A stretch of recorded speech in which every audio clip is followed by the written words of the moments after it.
The Lord be with you. And with your spirit. A reading from the Holy Gospel according to St. John. Glory to you, O Lord.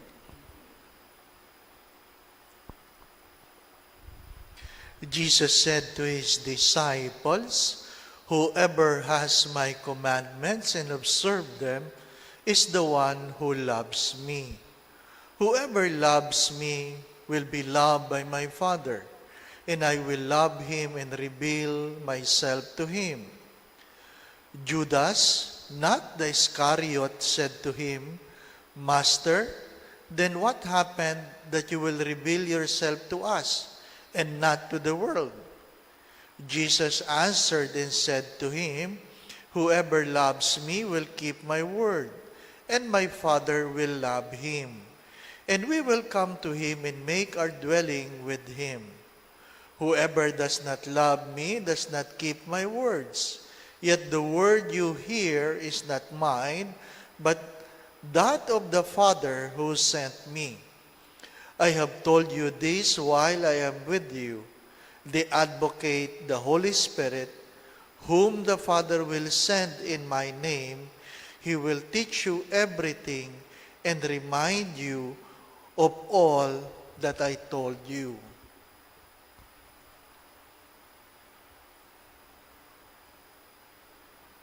The Gospel of the Lord.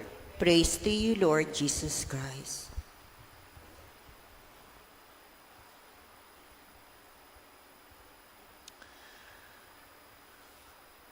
Why should a people whom God has given the grace to communicate directly to Him ask for a king? Alam mo namang ang Diyos ay nakakasalamuha mo, pero humingi ka pa rin ng hari. Hiningi mo pa rin ang hari. At binigyan ka ng hari. Ano po? Si David ang binigay na hari para sa kanila. Why you need a king? I think for a simple reason, psychologically, you want someone whom you believe you can persuade. You can persuade. Mahirap kausapin ng Diyos kasi hindi yan nagbabago. Hari na lang kasi at least pwedeng mong makausap, di ba? At baka pwede ring masuhulan. That is a normal psychological perhaps understanding with regard to relationship, and that we apply to the God we want to believe. We want to believe. The first reading speaks of what? The context of the Greeks, they have so many gods, lahat na lang dinodiyos nila. At dahil yan ay mga Diyos, to appease their God, they make a lot of offerings. Sa tingin nila, para wag magalit ang haring bulkan o wag magalit ang haring ganyan, wag magalit, pwede nating alayan yan. Pero yung Diyos na totoo, hindi mo pwedeng alayan. Hindi mo pwedeng alayan. Naghahanap ka talaga ng Diyos-Diyosan. Kaya, anong gusto nilang gawin sa mga apostoles? Anong gusto nilang gawin kay Paul? At kay Barnabas? Gawin natin silang Diyos. Gawin natin silang Diyos. And the two disciples of God refuse because first, they know it is not their calling. Second, it is not what God wants them to do. My dear friends, my brothers and sisters, we are approaching Ascension Sunday. And Ascension Sunday is an image of letting go. An image of letting go. You cannot go to heaven by keeping your place here on earth. You need to let go. You need to let go. And perhaps the challenge is to ask ourselves, what are the things that prevents me from moving forward, from growing, from making myself a better person today than yesterday? Hindi natin tinatanong yun eh. Hindi natin tinatanong. Hindi tinatanong halimbawa ng mga maraming diabetic, ito bang metformin? Nakagagaling ba talaga ito? At kung ang iyong doktor ay mabait sa iyo, sasabihin niya sa iyo, hindi talaga nakakagaling yan. Hindi yan nakakagaling.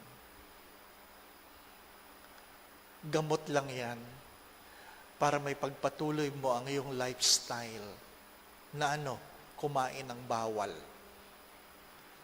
Sabi nga nung isang doktor sa kanyang nanay, kasi yung nanay ayaw kumain ng, alam niyang bawal ito. Ano sabi? Kaya ka nga may gamot para pwede kang kumain yan. What is our attitude? Ano po mga attitude natin? Magandang itanong yun eh. Kaya hindi ko makalimutan. Minsan may meeting kami mga pare. At yung isang matandang pare, ang tagal doon sa buffet table. Kasi namimili siya ng taba sa kare-kare. Ano po? Masarap daw ang taba sa kare-kare. Lalong-lalo na yung nanginginig-nginig, di ba? Yun ang sarap doon eh. Ha? At ang kanyang disappointment, yung kare-karing sinerve, hindi baboy. So galit siya.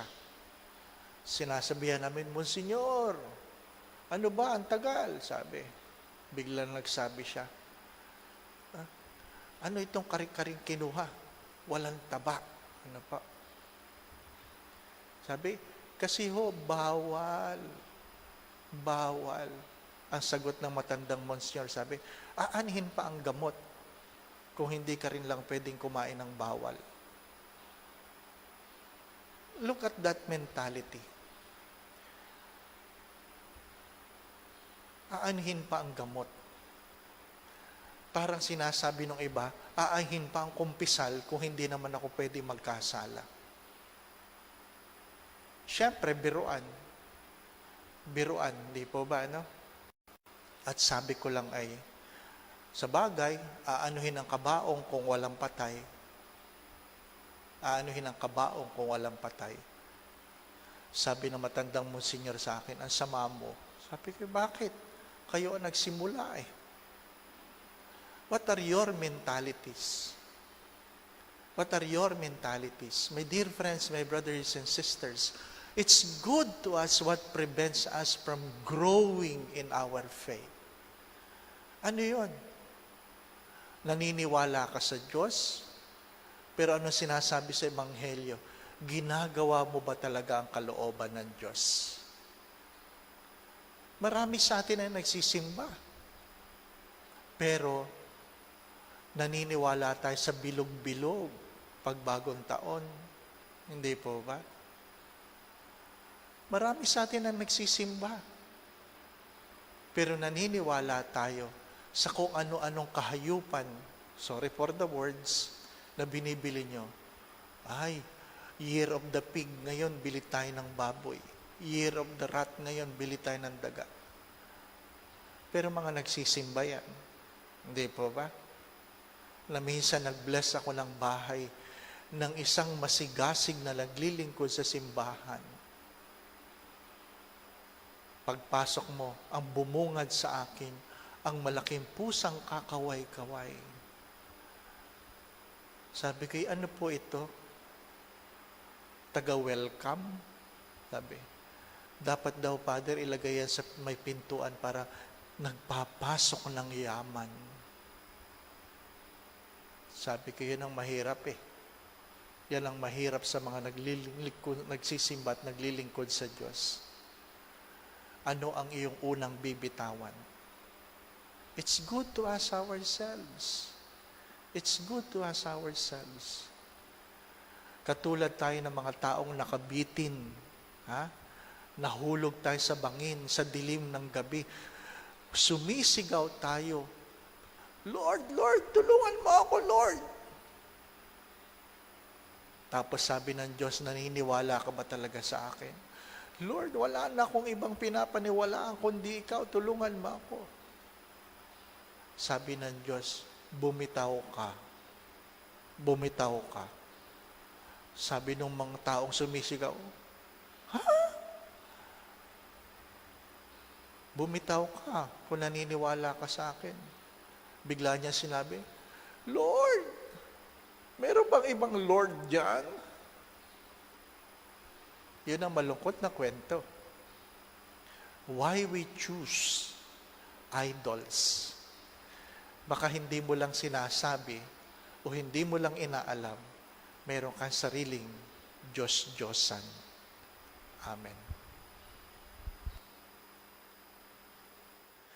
How many among us are afraid to go to the doctor for executive checkup or for any checkup? May nararamdaman ka, pero ayaw mo magpatingin sa doktor kasi natatakot ka baka kung ano ang makita. Marami niyan. Maraming nagpapadasal, Father, ako po ay pupunta sa doktor ngayon, magpapa-2D echo, magpapaganito, magpapaganyan. Father, ipagdasal mo naman para sana walang makita. Di ba? Pag may nararamdaman ka, may problema ka. Kaya ka nga dapat pumunta sa doktor. Mahirap yung may nararamdaman ka, walang makita. Malaking problema yon. Ang tanong lang doon ay, anong gagawin mo pag nalaman mo kung ano ang sakit mo? Ano sagot ng iba? Maghahanap na ibang doktor. Di ba? One time I was in the hospital. Sabi ng doktor do sa pamilya, kung kayo po'y nagpunta sa akin 6 months ago, hindi po yan magkakaganyan. Do not delay the things that God has been asking you to do. Do not delay. You are called not because you can do something for God. You are called because God wants to do something for you. Remember that. We are called not because there is something we can do for God. We are called because there is something God wants to do for us. Walang pangangailangan ang Diyos. Mahirap yung nagpakilala sa iyo ang Diyos, naghanap ka ng ibang Diyos, Diyosan. My dear friends, my brothers and sisters, this is perhaps the grace we would like to ask. Lord, help me to confront myself. If I have created idols in my life, help me to let go of them. By the way, I would like to express my deepest gratitude for those who have been sending their love offerings. Malaking tulong po. Maraming salamat po. The Lord be with you. And with your spirit. And may Almighty God bless you, the Father, the Son, and the Holy Spirit.